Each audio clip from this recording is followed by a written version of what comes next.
Amém. Lucas capítulo 15, versículo 17. Caindo em si. Olha, o Ederson abriu o culto com essa palavra. Eu falei, o Espírito Santo está conectado aí. Quantos empregados de meu pai têm comida com fartura e eu aqui morrendo de fome? Vou me levantar e voltar para o meu pai e dizer a ele: pequei contra os céus e contra ti. Já não sou digno de ser chamado teu filho. Trata-me como um de seus empregados. Agora vai para Romanos capítulo 8.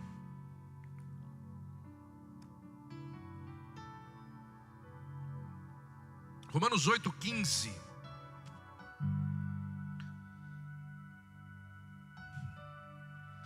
Vou ler aqui. Pois vocês não receberam um espírito de escravidão. Diga escravidão. Diga mais forte, escravidão. Para novamente temerem, mas receberam um espírito que os torna filhos por adoção, pelo meio do qual clamamos Abba, Pai. O próprio Espírito testemunha ao nosso espírito que somos filhos de Deus. E se somos filhos, também somos herdeiros de Deus e co-herdeiros com Cristo.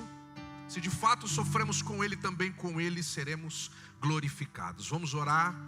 Pai, obrigado pela convicção que a Tua palavra nos dá, que nós somos filhos.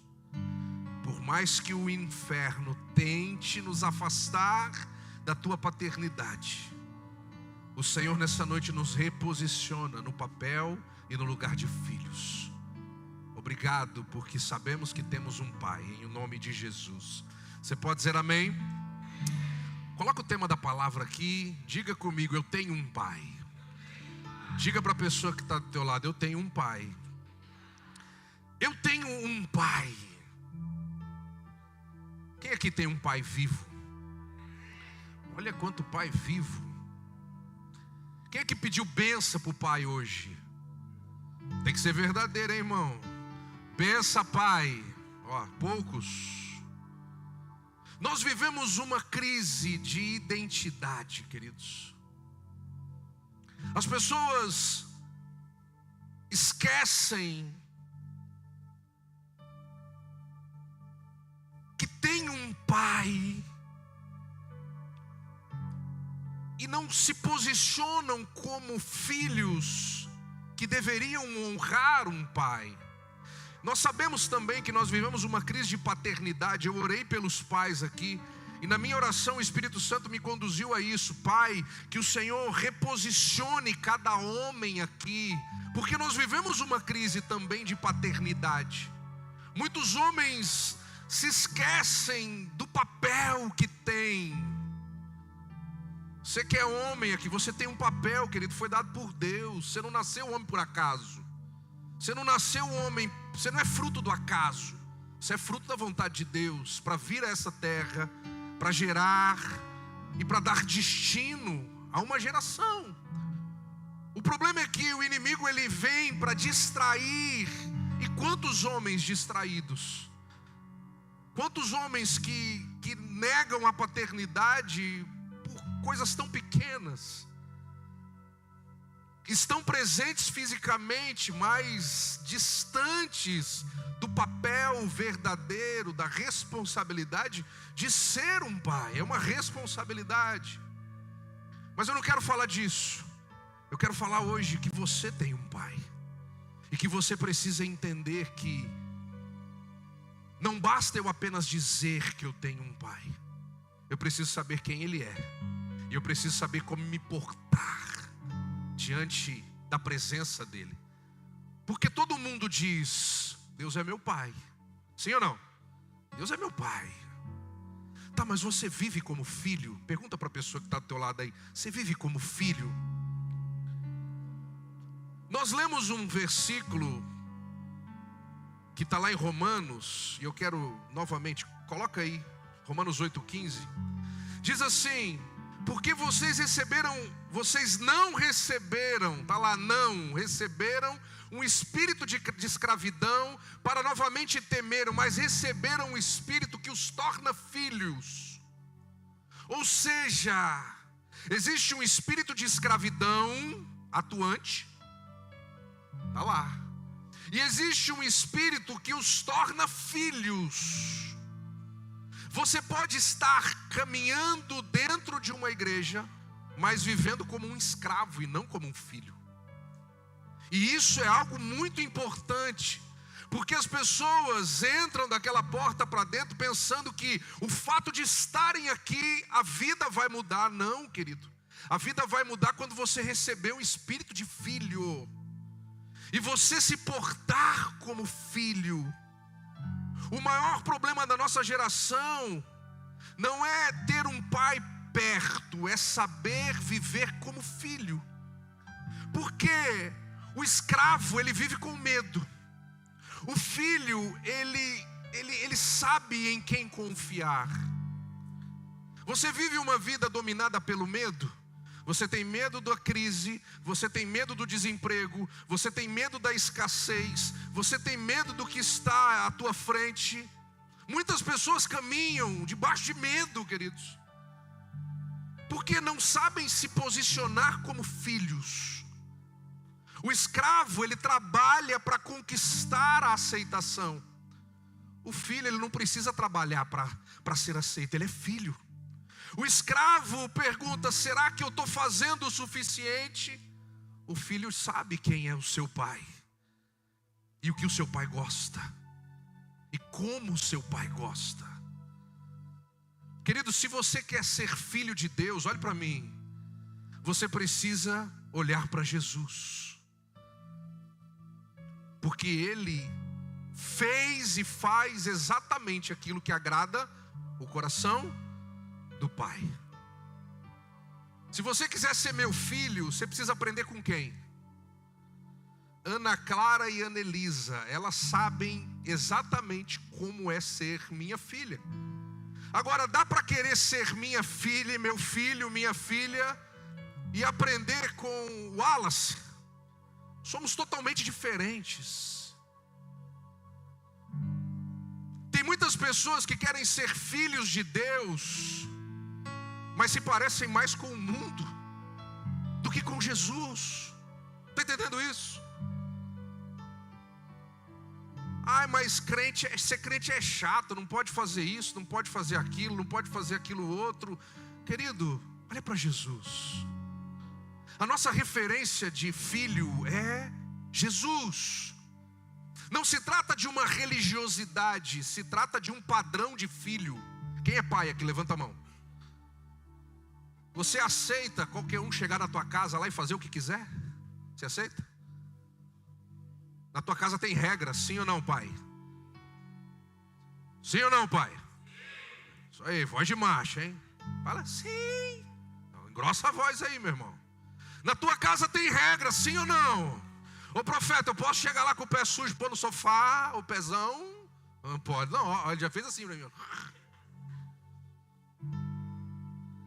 Porque na casa de todo pai tem regras, e todo filho sabe quais são as regras da casa do pai. O problema é uma geração que se contenta com paredes e se esquece que existe uma vida que precisa estar em conformidade com a vontade, não do pastor, com a vontade do pai. Está entendendo isso?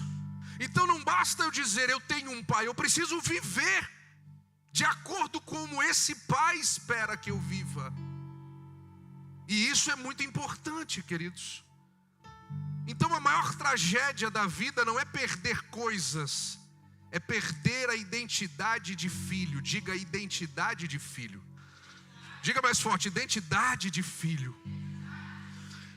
Lucas 15 nós lemos, você conhece a história. O menino, ele queria aquilo que o pai podia dar. Ele não queria aquilo que o pai é. Está entendendo? Ele chegou para o pai e falou: pai, dá-me a metade dos teus bens. Queridos, nós olhamos hoje e vemos isso na nossa geração. A nossa geração quer bênçãos, A nossa geração quer portas abertas, quer provisão, quer promessa, quer resposta, quer milagres. Tudo isso o Pai pode dar. Mas sabe o que a Bíblia diz? O Pai procura adoradores que o adoram em espírito e em verdade.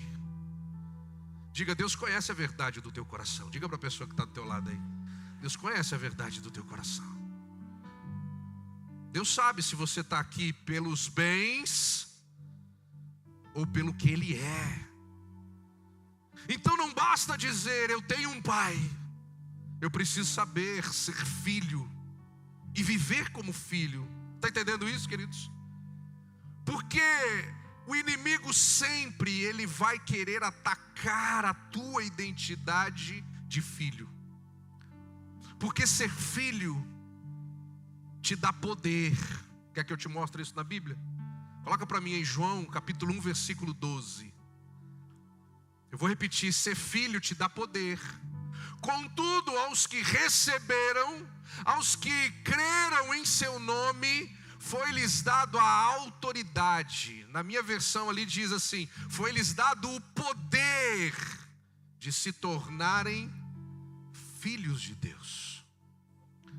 O inimigo sabe, querido, que se ele te tirar da posição de filho, ele te tira a autoridade e o poder que Deus dá àqueles que são filhos. Só tem autoridade e poder aqueles que se posicionam como filho. Está entendendo isso? Então não se trata de vir na igreja, não se trata de cumprir regras. Se trata de agradar o coração do Pai. Eu vou repetir, não se trata de regras, se trata do coração do Pai. E quando você agrada o coração do Pai, Salmo vai dizer isso: alegra-te no Senhor. E Ele, fala crente, e Ele realizará os desejos do coração do meu irmão, é isso? Não, do meu coração. Querido, você que é pai, você que é mãe, aqui o sentimento é o mesmo. Existe maior alegria do que você realizar um sonho, um desejo de um coração de um filho? Existe maior alegria? Não tem maior alegria. Querido, tem cachorro andando dentro da minha casa para todo lado. E quando nós casou, a pastora falou assim: cachorro não entra dentro da minha casa. Tem cachorro para cima, para todo lado lá. Hoje tinha cachorro em cima do sofá, cachorro na cozinha. Sabe por quê? Porque as filhas agradaram o coração do pai e da mãe. E houve alegria em abençoar e realizar o sonho do coração da filha. Deus quer realizar sonhos na tua vida, mas Ele quer enxergar alegria na tua vida como filho de Deus. Você foi chamado a esse mundo, querido, com um propósito. Eu bato muito nessa tecla porque as pessoas, elas se perdem na jornada da vida. Não adianta, querido, essa garrafa, ela não foi feita para limpar o chão, não dá. Ela tem um propósito, e eu repito muito isso. Pastor, por que você repete muito isso? Para que você não se distraia. Dá para limpar o chão da igreja com essa garrafa? Dá. Ou se dá? Dá ou não dá? Dá. Dá para limpar isso aqui inteiro. Quanto tempo eu vou demorar para fazer isso? Talvez o dia inteiro. Porque ela não foi feita para isso. Eu vou machucar essa garrafa? Vai riscar, vai estragar, vai ficar feia. Daqui a pouco você não vai querer nem mais usar essa garrafa, não. Está tudo sujo essa garrafa. Querido, assim é a minha vida e a tua vida. Sabe por que você está aí todo machucado, todo ferido? Porque você está fora do propósito. Você está tentando fazer da tua vida, você está tentando dar um propósito para a tua vida que não é o que Deus tem para você. Você está tentando fazer do teu jeito, e olha para mim aqui, só está dando errado. E você sabe disso. Talvez você tenha momentos de alegria, momentos de felicidade, momentos de prazer. Mas Jesus não veio morrer numa cruz para te dar momentos. Ele diz assim, João 10:10, o inimigo vem, eu vim para te dar momentos de felicidade, é isso? Para te dar pequenos momentos de alegria, de prazer, é isso? Não, querido, eu vim para te dar uma vida, e uma vida em abundância. É isso que Deus tem para você, meu irmão. É isso que Deus tem para filho. Deus tem uma vida abundante para filho. E eu não estou falando de riqueza, eu não estou falando de você morar no Alphaville, não. É abundância de paz, é abundância de alegria, é abundância de provisão, é abundância de algo que te respalda. Você está entendendo isso? As pessoas pensam que a abundância está relacionado a dinheiro e riqueza e buscam isso. Querido, Deus tem isso para a tua vida? Amém. É de Deus? Amém. Mas Jesus, a Bíblia diz isso. E muitas vezes ele não tinha onde reclinar a cabeça. Mas havia abundância na vida dele. E é essa abundância de filho. Essa abundância que você está passando pelo meio da prova. Mas você sabe quem é por você. É essa abundância de confiança. Jesus estava no Getsêmani, suando sangue. Mas ele disse o quê? Seja feita a tua vontade. Se for possível, passa de mim, mas seja feita a tua vontade. Eu vou passar por isso, porque eu sei que o Senhor está comigo. Eu não estou sozinho.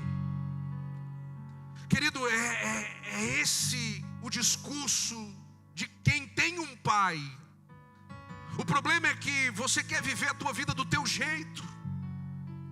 Você não consegue pedir bênção para o teu pai, sabe por quê? Porque você se sente autossuficiente. Querido, meu pai e minha mãe têm uma bênção para liberar sobre a minha vida. Todos os dias, bença mãe. Todos os dias, bença pai. Porque eu reconheço que existe algo na vida deles que eu preciso.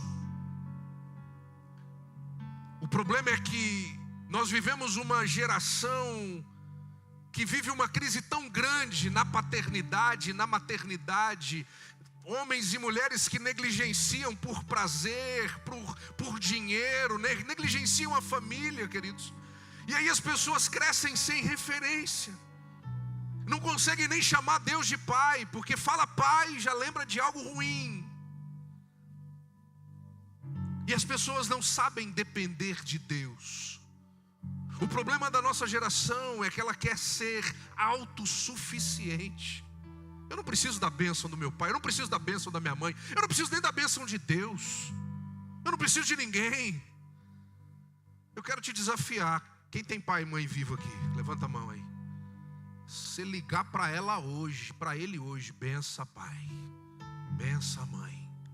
Ô meu filho, você está louco? Não, Deus só me falou que existe algo na tua vida. Está entendendo isso, querido? Isso é uma prática que está morrendo, sim ou não? É uma prática que está morrendo. Talvez você é pai e mãe, você nunca ensinou os seus filhos a fazerem isso. Lá em casa é toda noite. Elas, pai, estou indo dormir. Vai dormir, filha? E aí? Bença, pai. Deus te abençoe, minha filha. Bença, mãe. Deus te abençoe, minha filha. Porque eu quero que elas levem isso para a próxima geração. Que nós precisamos aprender a depender, sim, querido, de uma bênção que está sobre a vida dos nossos pais. E acima de tudo, uma bênção que está acima da vida dos nossos pais, que é Deus. Você está entendendo isso? O problema é que eu saio fazendo da minha vida o que eu bem entendo. Senhor, meu casamento não está bom, estou saindo fora. Não, você nem fala para Deus. Qual foi a última vez que você orou pelo teu casamento? Dizendo, pai, me ajuda. Pai, eu sei que a minha família é fruto dos teus sonhos, pai. Sabe o que é mais fácil? Nós vemos isso acontecer a todo momento, sim ou não, queridos? Todo momento, nós como pastores recebemos notícia: ó, fulano separou, ciclano separou. Meu Deus, mas e os filhos? Não estão nem aí. Os filhos que lutem. Eu sou filho de pais separados, queridos. Eu não estou jogando dano na tua cara não. Está entendendo? Amém? Amém? Diga amém aí, meu irmão. O pastor está pegando pesado hoje. Não, eu estou falando da sociedade em que nós vivemos, queridos. Talvez você não teve referência na tua casa, como eu também não tive. O meu pai foi pai com 17 anos. E com 14 anos ele já não tinha pai e ele já não tinha mãe. Com 14 anos o meu pai, ele já era órfão de pai e de mãe. Como dar para um filho aquilo que ele não teve? Está entendendo isso? Então talvez essa é a tua história. Você olha para a tua família, você olha para o teu redor e você só vê isso. Mas olha para mim aqui, querido. Deus me disse assim: a história de tragédia na tua casa acaba em você. As tuas filhas não vão viver o que você viveu. Deus pode mudar a história da tua família, querido, através de você. Você está entendendo isso? Deus pode virar uma chave na história dos teus filhos, a partir da tua decisão. Querido, na minha casa, minha mãe, são 8 irmãos. Todo mundo tinha pai e mãe, todo mundo tinha pai e mãe. O único que não tinha era só eu. E todo mundo dizia assim: isso aí vai ser... Não dizia diretamente, né? Mas a maioria, eu já ouvi isso. Eu já ouvi em mesas isso. Isso aí vai ser um vagabundo. Isso aí não tem referência. Isso aí vai ser problema. E querido, hoje toda a minha família tem que reconhecer o agir de Deus, porque Ele pegou aquilo que não era e transformou para que seja. Está entendendo? Talvez você olhe para a tua história e você não enxergue nada de bom, mas Deus te trouxe aqui nessa noite para te dizer que você tem um pai e que Ele não se esqueceu de você, querido. Talvez você olhe para a tua realidade, você só enxergue tragédia, mas ei, você pode construir uma história diferente e o propósito de Deus se cumprir na tua vida. Está entendendo isso? O propósito de Deus se cumprir na tua vida para que outras pessoas sejam alcançadas pelo que Deus vai fazer em você. Diga para a pessoa que está do teu lado: é em você. Deus vai fazer na tua vida aí, meu irmão. Porque há um poder. Mas o inimigo sempre ataca a identidade de filho. Ele chega para Jesus e pergunta: se és o filho de Deus, você não é filho? Deus tinha acabado de dizer para Jesus: tu és o meu filho amado, em quem eu me alegro.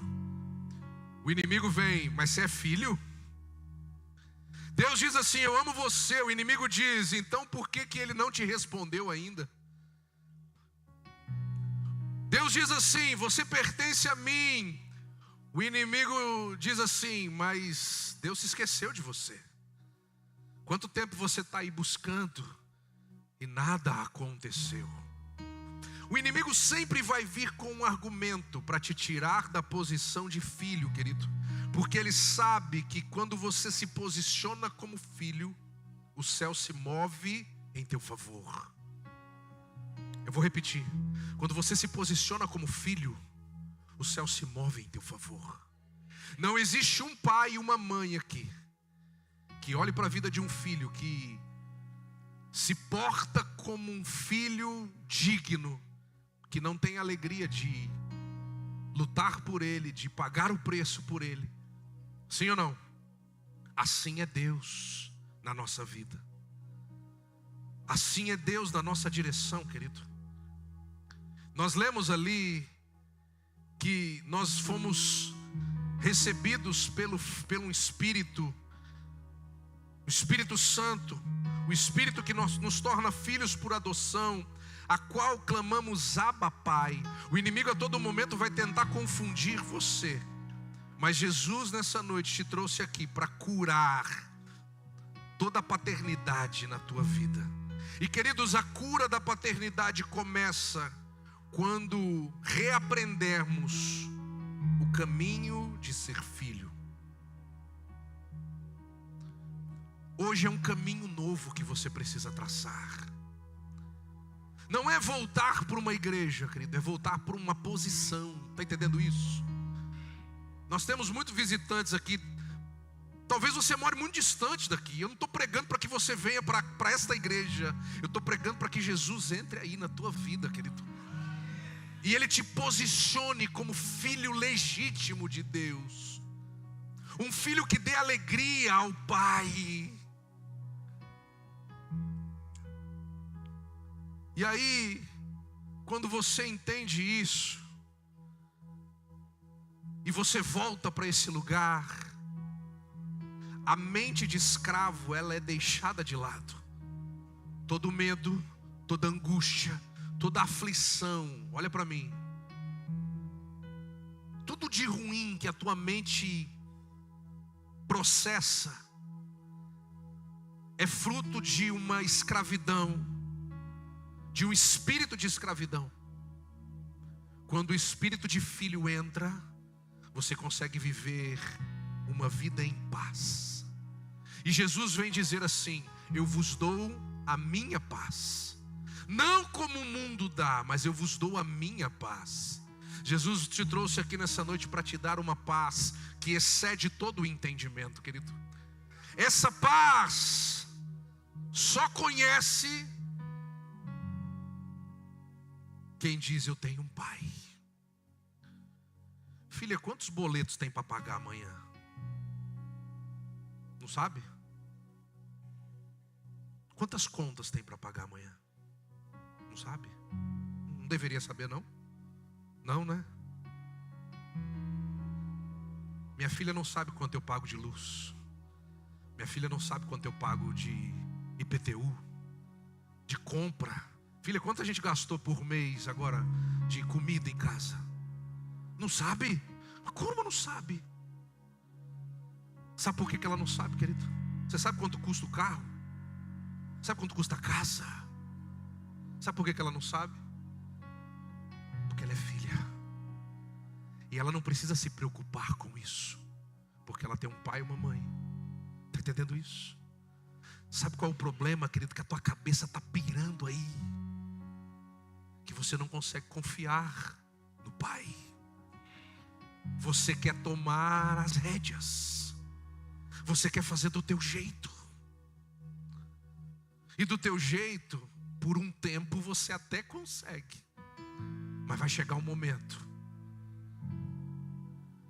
que você vai estar cansado e sobrecarregado. E talvez esse já é o momento. E sabe o que é lindo? E Jesus diz assim: se você está cansado, sobrecarregado, vinde a mim. Aprendei de mim. Não é isso que o versículo diz? Sou manso e humilde de coração. Tomai sobre vós o meu jugo, porque o meu fardo é leve e o meu jugo. Qual é o fardo de Jesus, querido? Quem sabe? Que fardo é esse? Qual é o fardo que Jesus carrega? É um fardo bom. Quando as pessoas pensam em fardo, elas só pensam em fardo ruim, não é? Porque talvez é o que você está carregando, é um peso. Sabe qual é o fardo de Jesus? Ser filho. Ele carrega sobre ele a responsabilidade de ser filho. O meu fardo é leve, eu sou filho, eu tenho um pai. É só eu segurar na mão dele, ele vai me conduzir. Está entendendo isso, querido? O meu jugo, ele é suave. Sabe o que é jugo? Quem é da roça sabe, né? Aquele negócio que você coloca no boi aqui assim, um boi fica grudado no outro assim. É isso, meu irmão? O irmão fazendeiro ali sabe o que é jugo. Você coloca lá e ele vai andando, os dois vão andando junto. Onde um vai, o outro vai. Se um quer para lá, dá para ir? Não dá. Só se os dois for junto. É assim. É isso que Deus tem para a tua vida, querido. Eu quero que você se coloque de pé, por favor. Você está entendendo que não basta dizer eu tenho um pai? Se você não se porta como filho, você está perdendo tempo. Se você não se posiciona como filho, você tem uma mente de escravo. Porque Deus não vos deu um espírito de escravidão, mas um espírito de filho. Fecha os teus olhos, coloca a mão no teu coração aí.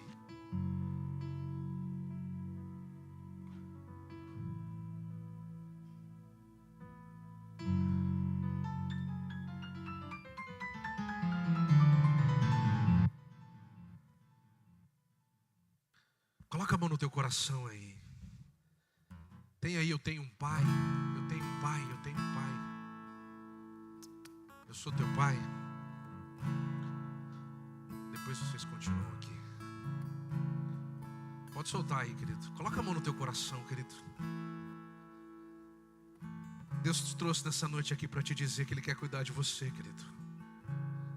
Ele quer cuidar da tua vida. Vinde a mim, vós que estáis cansado, sobrecarregado, eu vos aliviarei. Não se trata de vir para uma igreja, se trata de vir para a paternidade de Deus. Então, em nome de Jesus, vai dizendo ao Senhor: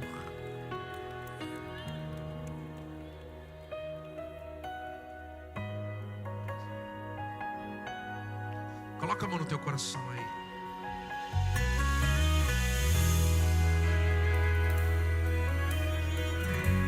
Cante essa canção aqui. Cante aqui. Muitos me conhecem. Se você não sabe a letra, olhe para cá. Pelo nome. Outros me conhecem só de ouvir falar. Talvez é isso que você tem vivido. Você conhece São de ouvir falar. Olha, Deus fez isso, Deus fez aquilo, mas na sua vida nada acontece. Me apresentar. Ele te trouxe aqui nessa noite para te dizer isso. Eu sou aquele que te ouviu chorar. Ele te ouve, querido. O único que escolheu ficar, amigo confidente, o pai que sempre sabe te aconselhar. Mas conhecido como Yeshua, o pão da vida, Jeová Rafa. Eu sou a luz do fim do túnel, a força quando a sua acabar.